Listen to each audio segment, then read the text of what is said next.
I've taken this time to come out and speak with you tonight to address the newest addition to the city, the Pocket Park. I recognize that this was introduced as an economic development project.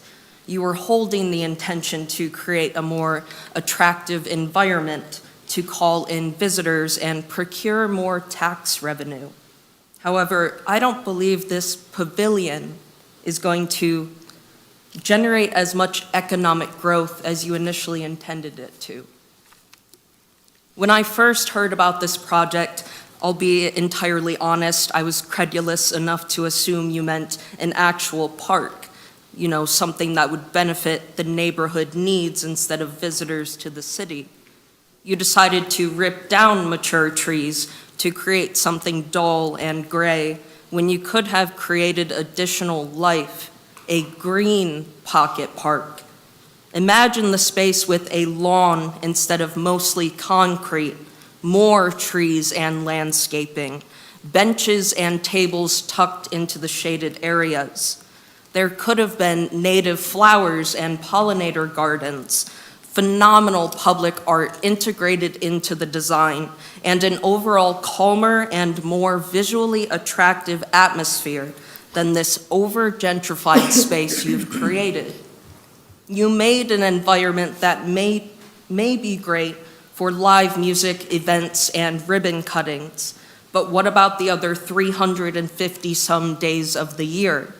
Does the average resident get more value from a place to relax under the trees, eat lunch, and enjoy the river, or an event space that sits relatively quiet when nothing is scheduled?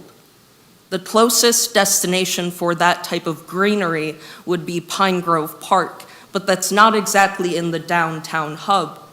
We also already have the McMorran stage as an outdoor event and performance space, as well as the pop-up stages that occur all summer and the many bar venues that are downtown.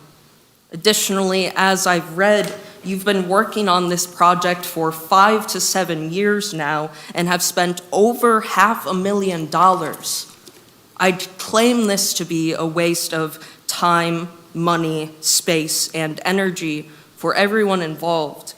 And in the future, moving forward, I would find it commendable for you to think more intentionally about long-term and sustainable investments for the city that the people actually inhabit.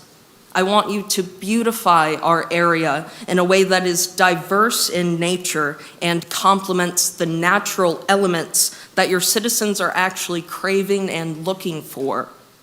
Finally, I've been hearing from many artists. They feel the Pocket Park busking expedition is exploitation in a way. They want you to pay the performers at the park. Even $20, $50, or $100 can go a long way to show you respect and appreciate their time and their talents. Thank you for your time.